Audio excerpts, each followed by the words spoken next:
베드로후서 1장 1절에서 11절까지 말씀 한 절씩 교독하겠습니다. 예수 그리스도의 종이며 사도인 시몬 베드로는 우리 하나님과 구주 예수 그리스도의 의를 힘입어 동일하게 보배로운 믿음을 우리와 함께 받은 자들에게 편지하노니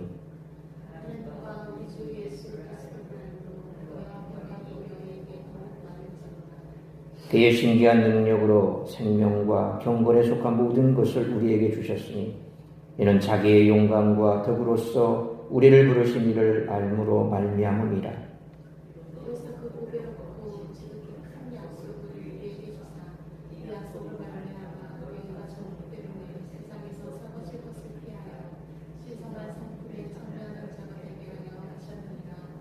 그러므로 너희가 더욱 힘써 너희 믿음의 덕의 지식을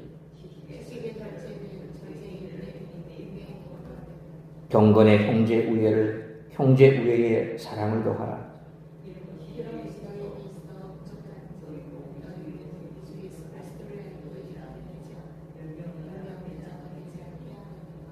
이런 것이 없는 자는 맹인이라 멀리 보지 못하고 그의 옛 죄가 깨끗하게 된 것을 잊었느니라.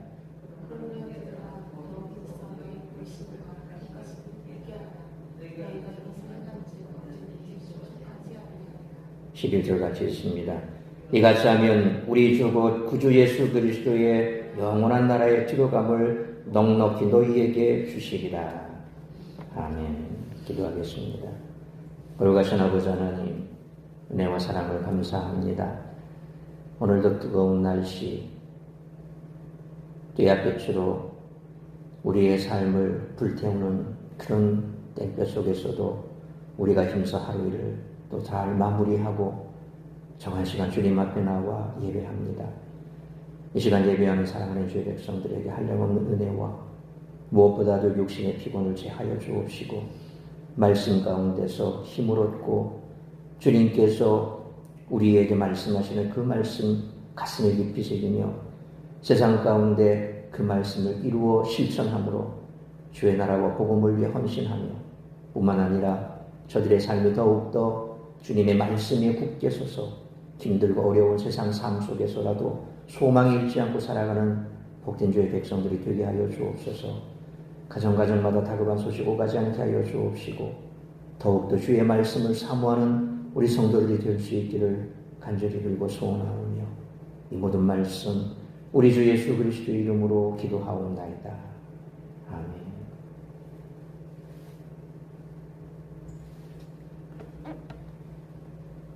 베드로는 오늘 이 소식을 받는 독자들에게 새로운 것을 가르치려는 것이 아니라 그들이 3장 1절에 사랑하는 자들아 내가 이제 이 둘째 편지를 너희에게 쓰노니 이 두 편지는 너희의 진실한 마음을 일깨워 생각나게 하여 라는 말씀처럼 이미 자신에게 배워 알고 있는 것을 일깨워 생각나게 하기 위해 편지를 쓴 것입니다. 따라서 5절로 7절에 나열된 미덕 목록은 새로운 것이 아니라 성도가 반복해 기억해야 하는 것입니다. 베드로는 하나님이 보배롭고 지극히 큰 약속을 성도들에게 주셨음을 확신시킨 이후에 그들의 믿음에 여러 미덕을 더해 채울 것을 권면합니다. 이러한 미덕들은 성도의 삶 가운데 나타나야 할 표준 규범들입니다. 이러한 거룩한 행실은 주님의 재림을 기다리는 종말론적 관점을 통해 더 강조됩니다. 베드로후서는 카리스, 은혜와 에피그노시스, 아는 것을 축원하면서 시작합니다. 이것은 3장 18절 상반절에 오직 우리 주 곧 구주 예수 그리스도의 은혜와 그를 아는 지식, 그노시스죠. 그 지식에서 자라가라 라는 서신의 맺은말에서 다시 한번 이 아는 지식, 그노시스라는 말이 등장합니다. 베드로전서와 마찬가지로 베드로후서도 이렇게 수미상관구조, 인클로지오, 그러니까 서두의 주제와 관련된 내용을 언급을 하고 마지막 부분에 가서 다시 한번 그 주제를 반복하는, 그래서 마치 표지와 겉장과 마지막 장을 이렇게 같은 주제로 동일하게 표현하는 것이 수미상관인데, 그와 같은 구조를 이룩하고 있음을 알 수가 있습니다. 베드로는 하나님과 그리스도에 대한 지식을 통해 성도들에게 은혜와 평강이 있기를 바라는데, 곧 하나님이 성도들에게 영원한 생명과 경건에 필요한 모든 것을 주시는 분임을 아는 지식입니다. 하나님은 당신의 영광과 덕으로 인해 성도들을 부르시는데, 이러한 부르심으로 그리스도인의 신의 성품에 참여할 수 있고 악한 정력으로 생기는 그런 부패를 피할 수 있다는 것입니다. 그리스도인의 미덕 추구에 대한 베드로의 가르침은 경건이라는 말로 요약할 수가 있는데, 이는 본문의 3절 그리고 6절로 7절 이렇게 3번 이 경건이라는 단어가 반복이 됩니다. 베드로는 성도들이 그리스도 안에서 하나님에 대한 지식을 갖추면 경건한 삶을 위해 필요한 모든 것을 얻을 수 있다라고 분명하게 말합니다. 그렇기 때문에 성도들은 믿음, 덕, 지식, 절제, 인내, 형제, 우애, 사랑 등이 서로 배합된 가운데 경건을 추구해야 한다는 것입니다. 베드로서는 13절로 14절에 내가 이 장막에 있을 동안에 너희를 일깨워 생각나게 함이 옳은 줄로 여기노니, 이는 우리 주 예수 그리스도께서 내게 지시한 것 같이 나도 나의 장막을 벗어날 것이 임박한 줄 알미라 라는 말씀처럼 베드로의 유언을 담은 편지입니다. 여기서 장막은 바로 우리 육신을 말하겠죠. 그래서 바울의 고백처럼 육신의 장막을 벗는다 라고 하는 표현이 바로 그런 표현 아니겠습니까? 이 땅을 떠나갈 때가 다 됐다는 겁니다. 베드로 역시도 이 편지를 쓰면서 곧 자신도 이제 주님께서 부르심의 때가 다 된 것을 그렇게 직감했던 것입니다. 베드로는 예수님의 수제자로 예루살렘 교회를 세웠을 뿐만 아니라 각 지역을 순회하며 복음 사역을 감당했고 로마까지 가서 교회를 섬겼던 사람입니다. 따라서 베드로의 유언인 오늘 본문의 말씀을 통해 우리들이 깨달아야 할 것은, 첫째로 1절로 4절 말씀처럼 성도는 매일 하나님을 닮아가는 성화의 과정을 잘 이어가야 한다는 것입니다.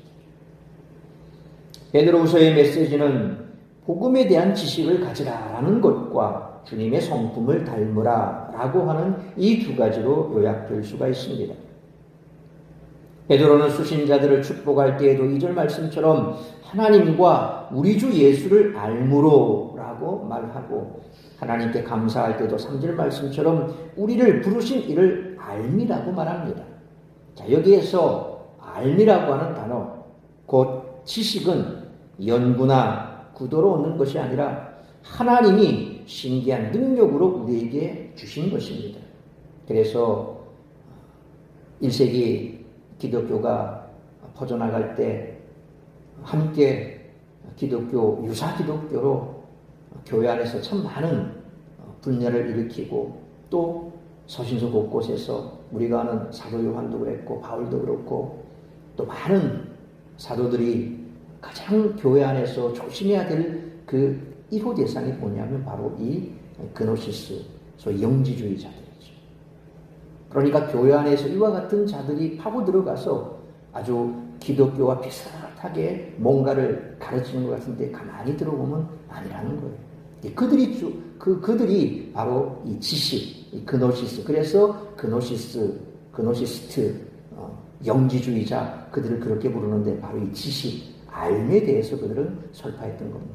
그런데 실상 그들이 말하는 그 지식은 하나님께서 주신 지식이 아닙니다. 스스로가 깨달아 아는 지식입니다. 그걸 알아야 된다는 겁니다. 그걸 강조했던 것이죠. 오늘 본문에서 베드로는 뭐라고 말합니까? 그 지식은 어떻게 줍니까? 연구에서 얻는 것도 아니고 구도로에서 얻는 것도 아니고 하나님의 신기한 능력으로 우리에게 주신 것이다 그랬습니다. 소위 말하면 성령께서 깨닫게 주셔야 되는 겁니다. 여러분, 우리가 믿음이 어떻게 생깁니까? 불교처럼 불경을 외우고, 그리고 또 일천배를 드리고, 독을 속에 들어가고, 어디 가서 정진하고 뭐 이렇게 한다고 해서 뭔가 깨달았습니까? 거기서는 그렇게 깨달아라 그럽니다. 소위 그들이 말하는 성불하라는 말이 그런 거예요. 깨달아라. 그렇게 되면 그들 말처럼 성불하는 거예요. 근데 우리는 그런 게 아닙니다. 우리가 도굴 속에 들어가서 혹은 뭐 기도원에 처박혀서 그렇게 해서 깨달아지는 겁니까? 어디에 있든지 성령은 우리와 함께 하십니다. 우리가 있는 그곳에 성령은 함께 하시기에 성령께서 우리에게 깨달음을 주시는 거예요. 바로 하나님께서 우리에게 그런 신기한 능력으로 이 지식, 깨달음을 주시는 거죠. 하나님이 먼저 지식을 주시고 또 자신을 계시하셨기 때문에 성도들이 하나님에 대해 알 수 있으며 그분과 인격적인 교제를 할 수가 있다는 겁니다. 여기 계신 분들 오늘도 좀 하루 온종일 힘들게 일하시고 땀 흘려 일하시고 또 이 시간 나와서 말씀을 듣는데 여러분이 이렇게 여기 예배의 자리에 나온 거 바로 여러분이 하나님을 알기 때문에 하나님께서 예배하는 자를 기뻐하시는 걸 알기 때문에 누가 가르쳐줘서 그랬습니까? 하나님께서 깨닫게 하셔서 알게 하니 내가 그 깨달음대로 이렇게 나온 거죠. 우리가 하나님을 예배하고 믿음이라는 걸 가질 때 내가 자발적으로 뭔가를 알아서 하는 것이 아닙니다. 하나님께서 알게 하셨기 때문에 하나님께서 주신 그 은혜대로 우리가 이렇게 삶을 여행하고 우리의 믿음을 계속적으로 이어가는 겁니다. 그게 아니고 세상 종교들처럼 내 힘으로 내 능력으로 뭔가를 자꾸 해야 된다고 하면 아마 여러분 가운데 지쳐 쓰러질 분도 많았을 겁니다. 아니 벌써 쓰러졌을 분도 제가 볼 때는 있을 겁니다. 그런데 쓰러졌다 다시 일어나서 또 툴툴 털고 또 우리의 믿음의 길을 가는 이유가 뭡니까? 하나님께서 그렇게 붙들어 주시니까 되는 겁니다. 하나님은 성도에게 먼저 3절 말씀처럼 생명과 경건에 속한 모든 것을 주심으로 구원을 시작하셨습니다. 여기에서 조에카이 유세베이야 생명과 경건이라고 하는 이 두 가지가 아니라 한 가지입니다. 곧 경건한 생활, 그걸 두 단어로 조에 유세베이야 생명과 경건이라고 하는 다른 단어를 썼지만 실상 그 의미는 경건 생활이라는 겁니다. 그래서 경건한 생활을 가리키는 표현이 바로 조에카이 유세베이야 생명과 경건입니다. 경건이라고 하는 것은 품위, 정직함, 신뢰, 고결함 등을 말합니다. 베드로는 성도에게 비그리스도인보다 더 뛰어난 덕목을 갖추어야 할 자격과 사명이 있다라고 얘기합니다. 베드로는 또 4절 말씀처럼 하나님이 성도에게 미래에 있을 구원에 대한 보배롭고 지극히 큰 약속을 허락하셨다라고 말합니다. 이처럼 성도는 과거에 주어진 구원을 믿고 미래에 완성될 구원을 약속받고 그것을 소망하는 자들입니다. 그래서 사도 바울도 뒤의 것은 잊고 앞에 표대를 향해서 달려간다고 했습니다. 자신의 삶은 그런 삶이라고 그랬습니다. 과거에 내가 얼마만큼 이루었고 어떤 업적이 있었고 내가 어떤 삶을 살아왔고 이건 긍정적인 부분도 있고 부정적인 부분도 있습니다. 긍정적인 부분이라면 하나님 앞에 자랑하고 싶고 주님 앞에 갔을 때 내가 이렇게 살았습니다. 내가 주님을 위해서 이렇게 헌신했습니다. 뭔가 자랑하고 싶은 부분도 있을 겁니다. 근데 부정적인 부분은 뭡니까? 그렇게 하지 못한 부분이겠죠. 근데 바울은 자신의 삶을 돌아보면서 뒤의 것은 잊는다고 했습니다. 우리가 잘못된 것에 대해서 자복하고 통회하고 돌이켜 회개하는 것은 참으로 바람직하고 좋은 겁니다. 그런데 그렇게 하지 못한 삶에 의해서 자꾸 발목 잡히는 것은 내가 그렇게 하지 못했는데 거기에 발목 잡혀버리면 앞으로 가지 못하는 겁니다. 긍정적인 것도 그럴 수 있고 부정적인 것도 그럴 수 있습니다. 그래서 바울은 뒤의 것은 잊어버린다고 그랬습니다. 그리고 앞에 있는 표대만 해서 달려간다고 그랬습니다. 이게 믿음의 경주죠. 우리가 살아가는 믿음의 삶은 그런 겁니다. 지금까지 잘해왔는데 그런데 지금까지 잘해왔는데 돌이켜보니까 너무 힘든 삶이었다. 그래서 다 이제 내려놓고 싶다. 라고 한다면 앞으로 남은 삶은 또다시 힘들어지는 겁니다. 그러나 잊어버리고 내 앞에 있는 푯대를 향해서 상급을 향해서 달려가면 달려갈 수가 있는 겁니다. 마라톤 선수가 42.195km를 달려갈 때 그들이 하프 타임을 지나서 이제 절반을 돌아서 다시금 돌아가야 됩니다. 그러면 절반을 왔는데 나머지 절반 온 그 거리상에서 너무 힘들었다. 실제로 마라톤 선수에게는 데드 포인트라고 있습니다. 죽고 싶은 때가 있답니다. 이봉주 선수도 마라톤을 준비하면서 달릴 때 그는 평소에 그 마라톤 코스보다 더 긴 거리를 달립니다. 근데 그도 달릴 때마다 그런 게 있대. 바로 그게 사점, 데드 포인트. 정말 때려치우고 싶다. 내가 왜 이러고 있나? 그럴 때가 참 많답니다. 우리의 삶도 마찬가지겠죠. 다 내려오고 싶을 때가 있을 겁니다. 그렇게 해서 반환점을 돌아서 다시 가야 되는데, 이제 꼬리점을 향해서 가야 되는데, 뒤에 있었던 아픔, 또 영광, 그런 것에 발목 잡히면 우리가 앞으로 나아갈 수 없다는 겁니다. 우리는 과거에 주어진 구원을 받았습니다.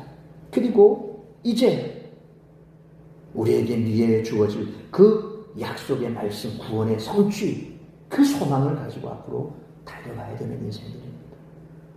그 앞길에 과거보다 더 찬란한 영광만이 있지 않을 겁니다. 과거보다 더 어려움도 있을 겁니다. 그러나 그 이후에 완성될 소망은 반드시 우리에게 주어진다는 겁니다. 꼬린점에 들어가면 결국 우리의 믿음의 금주를 다 마치면 주님께서 우리에게 예비된 상급을 예비하고 있다는 겁니다.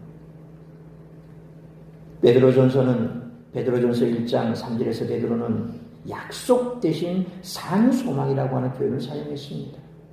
이 모두는 종말과 관련되는데 베드로는 특히 3장 4절에 주께서 강림하신다는 약속을 염두에 두고 있다는 겁니다. 재림의 뜻이죠.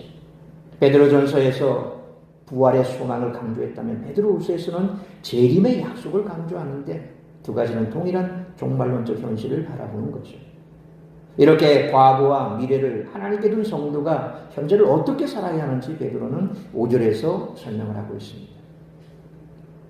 성도는 4절 말씀처럼 정욕 때문에 세상에서 썩어질 것을 피해야 하고 신성한 성품에 참여하는 자가 되어야 한다는 겁니다. 성도는 자신의 힘으로 이를 성취하지 못하지만 이미 3절 말씀처럼 경건한 생활에 속한 모든 것을 하나님께 받았기 때문에 감당할 수 있다는 겁니다. 신성한 성품에 참여한다는 것은 신약 성경에 이곳에서 딱 한 번 나오는 표현이지만 유례 없는 것이 결코 아닙니다. 베드로는 베드로전서 5장 1절에서 그리스도인들을 장차 나타날 영광에 참여할 자라 그렇게 표현했습니다. 마찬가지로 바울은 로마서 8장 23절 그리고 8장 29절에서 하나님이 우리를 그 아들의 형상을 본받게 하기 위해 양자로 삼으셨다라고 선언했습니다. 베드로는 정욕 때문에 세상에서 썩어질 것들은 심판의 대상이라고 밝힙니다. 베드로후서 2장 5절과 20절 그리고 3장 6절에서 세상은 언제나 심판 아래 있으며 멸망당할 인간 사회를 지칭합니다. 그리스도인은 하나님의 진노를 야기하는 것들을 피하고 하나님과 인격적 교제를 지속해야 됩니다. 그러기 위해서 필요한 것이 바로 경건 생활이라는 거죠. 그것이 우리 힘으로 우리 능력으로 하기에 때로 버거울 때가 있습니다. 그러나 하나님께서는 그걸 감당하게 하시기 위해서 성령을 우리에게 보내주신 것입니다. 이럴 때 베드로에게는 복음의 진리를 아는 것이 절대적으로 중요한 것이었습니다. 성도는 그 지식을 근거로 하나님이 주신 약속에 대해 약속에 의해 신성한 성품에 참여할 수가 있습니다. 따라서 지식을 쌓는 것과 성품이 변화되는 것은 동면의 양면이라고 할 수 있습니다. 그러므로 지식만 잔뜩 쌓고 옛사람의 품성을 변화시키지 못하는 자가 되어서는 안 되고 반지성주의에 빠져서도 결코 안 되며 하나님을 아는 일에 힘써야 하고 하루하루 우리 주님을 닮아가는 성화의 과정을 잘 이어가는 우리 모두가 되시기를 축원합니다.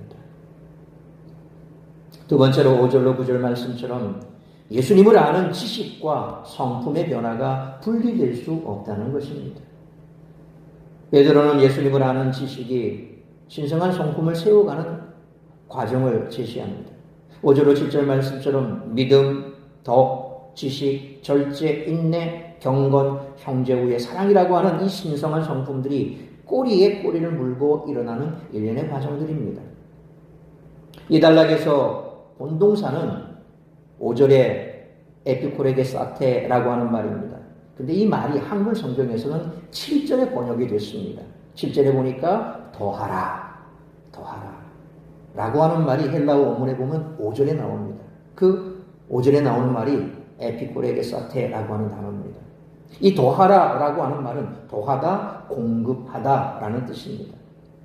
이 단어는 원래 극장의 후원자들이 작품을 무대에 올리기 위해 비용을 제공하는 그것을 뜻하는 단어였습니다. 극장이라고 하는 건 우리가 아는 대로 에베소도 가면 있고 로마에도 있고 대형 원형 극장, 그때 당시도 극작가들이 있고 거기에서 공연을 하는데 어떤 공연을 올리기 위해서 조력하고 그들의 필요한 모든 것들을 도와주는, 제공하는, 그 비용을 제공하는 그런 것을 일컫는 말이 더하다라고 하는 단어입니다. 본문에서는 이 더하다라고 하는 단어가 연결동사 용의로 쓰였습니다. 노력을 기울이고 또 기울이는 식으로 동작이 이어지는 것을 나타냅니다. 성도는 그들의 믿음의 이러한 덕목들을 연결하고 더해야 한다는 겁니다.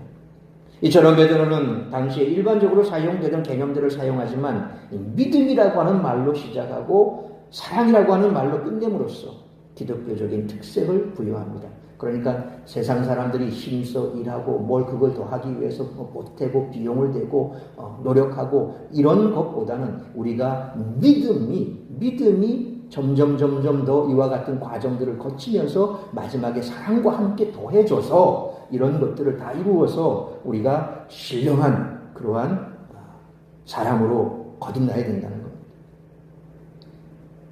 그래서 그 틀 안에서 베드로가 나열한 미덕들의 특정한 순서를 우리는 이런 뭔가가 더 커진다거나 어떤 의미가 확대된다거나 이런 특별한 의미를 둘 필요는 없습니다. 당시 베드로를 대적하던 거짓 선생들의 오류를 지적하기 위해서 그들이 갖지 못한 이러한 덕목들을 나열한 것으로 보입니다. 그렇기 때문에 이 목록이 논리적인 단계를 보여준다라고 생각하기보다는 그리스도인의 성품을 대략적으로 묘사하고 있다라고 이해하는 것이 더 나을 것입니다. 이 목록은 이후에 2장과 3장에서 거짓 선생들의 주장에 대한 베드로의 반박에 힘을 실어주는 내용으로 다시 한번 등장할 것입니다. 한편 7절에서 더하라라고 권면한 이 베드로는 이제 그러한 노력의 부정적 결과와 긍정적 결과를 언급하면서 그리스도인의 미덕을 계속 추구하도록 격려합니다. 긍정적 결과는 8절 말씀처럼 다시금 예수님에 대한 지식을 부지런히 추구하게 하는 선순환을 일으킨다는 것입니다. 베드로는 예수님을 아는 지식과 성품의 변화가 분리될 수 없음을 강조하는데 이는 예수님에 대한 지식과 성품의 변화가 연결되지 않는 자들이 있었기 때문에 그런 표현을 썼을 것입니다. 우리도 마찬가지입니다. 지식은 가득합니다. 아는 것은 많습니다. 그런데 그 아는 것과 우리의 삶이 동떨어져 있는 그런 모습을 어쩌면 우리 스스로도 우리 자신을 통해서도 발견할 때가 있을 겁니다. 이건 아닌데, 내 모습이 이러면 안 되는데, 때로 성령께서 우리에게 그런 울림을 주실 때도 있습니다. 또 우리가 다른 성도들을 봤을 때 겉으로 보면 참 좋아 보이는데 들리는 소문은 또 그게 아닌 것 같고 그냥 스쳐 지나가지만 옆에서 보니까 또 아닌 것 같고 이건 아닌데 라고 하는 생각을 가질 수도 있습니다. 물론 우리가 그런 것을 굳이 판단할 이유는 없습니다. 판단은 하나님의 몫입니다.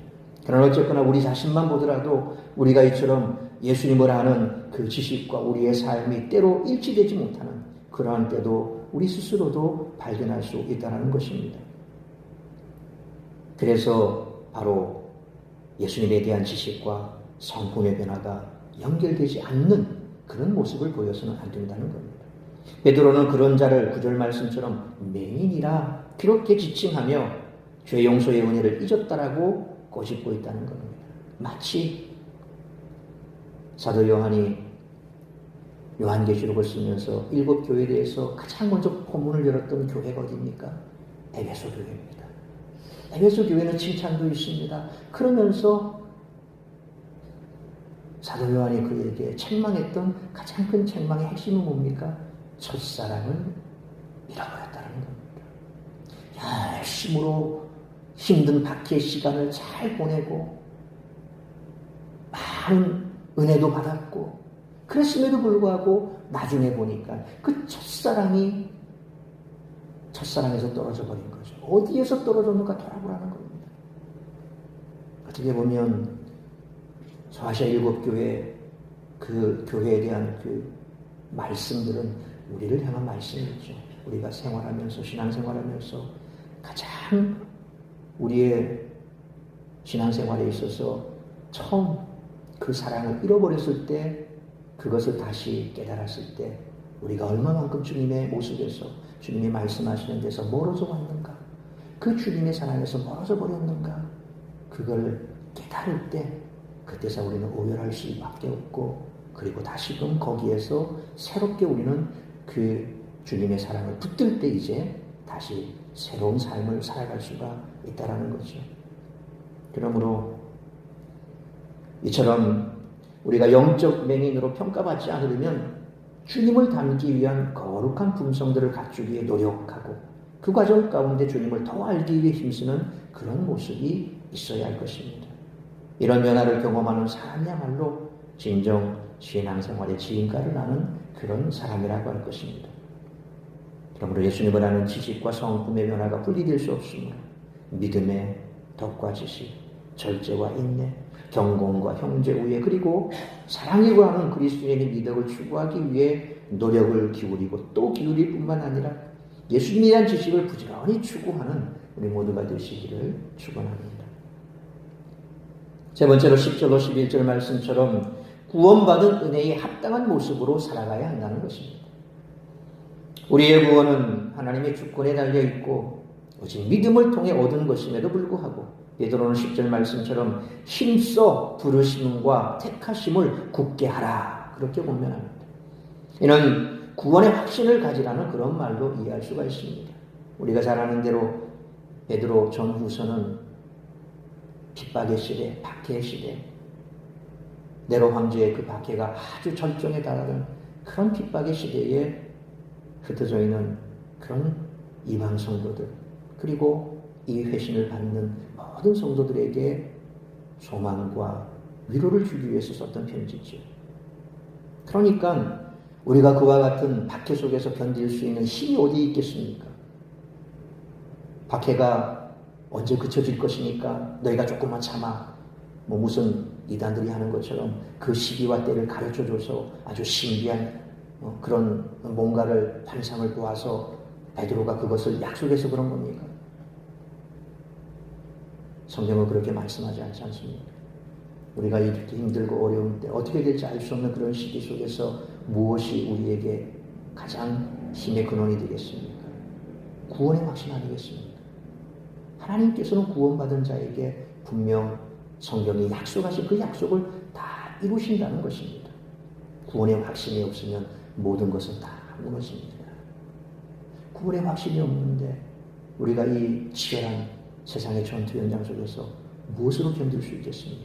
그래서 힘써 부르심과 택하심을 굳게 하라, 그렇게 말씀하고 있습니다. 그런데 구원의 확신은 마치 자기 최면처럼 나는 구원받았다 라는 말을 되뇌이는 것이 아니라는 거죠. 우리가 주님의 뜻을 따라 바른 지식을 얻고 그 뜻에 순종함으로 성품이 변화되어 갈 때 우리의 구원은 더욱 확실해진다는 겁니다. 다시 말해서 구원의 확신을 얻게 되는 거죠. 베드로는 성도가 하나님의 나라에 들어가는 것 역시 전적으로 하나님께 속한 것이지만 11절 말씀처럼 우리가 힘써 주님을 알고 순종하고 성품을 변화시키면 그 나라에 넉넉히 곧 확실하게 들어갈 것이라고 가르친다는 것입니다. 그러므로 우리가 받은 구원의 은혜를 말할 수 없이 크고 놀라운 것이기에 그 은혜에 합당한 모습으로 살려고 힘쓸 때 우리는 그 은혜를 더 깊이 깨닫게 될 것이고 더 큰 확신 가운데 하나님 나라 백성으로 하나님의 뜻에 담대하게 순종하며 살아갈 수 있습니다. 구원받은 은혜에 합당한 모습으로 살아가는 우리 모두가 되시기를 축원합니다. 사랑하는 성도 여러분, 구원의 확신은 그냥 무조건 믿는다고 주어지는 것이 아닙니다. 지속적으로 주님에 대한 지식을 쌓아가고 주님을 닮은 성품으로 변화되어 갈 때 구원의 확신을 품게 되는 것입니다. 주님을 더 깊이 알아가고 주님을 더 닮아가면서 결코 흔들리지 않은 구원의 은혜를 누리며 구원받은 은혜에 합당한 모습으로 살아가는 우리 모두가 되시기를 주님의 이름으로 축원합니다. 기도하겠습니다. 걸어가신 아버지 하나님 은혜와 사랑을 감사합니다.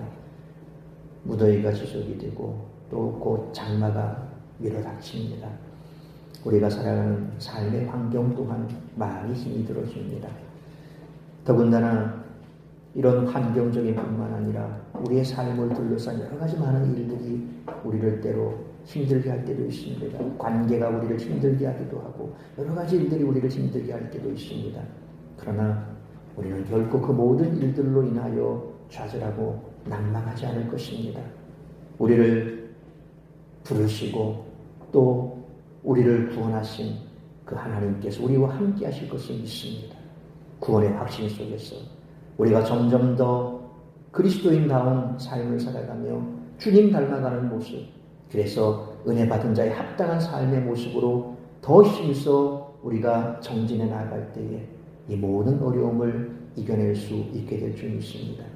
그러므로 우리에게 남은 생애가 참으로 힘들고 어려운 삶의 현장 속에서도 지속될 수 있도록 날마다 말씀과 기도 가운데 깨어 있어 하나님의 은혜를 붙들고 구원의 확신 가운데 은혜 받은 자의 합당한 모습으로 살아갈 수 있는 우리 모든 성도들이 될 수 있도록 인도하여 주옵소서.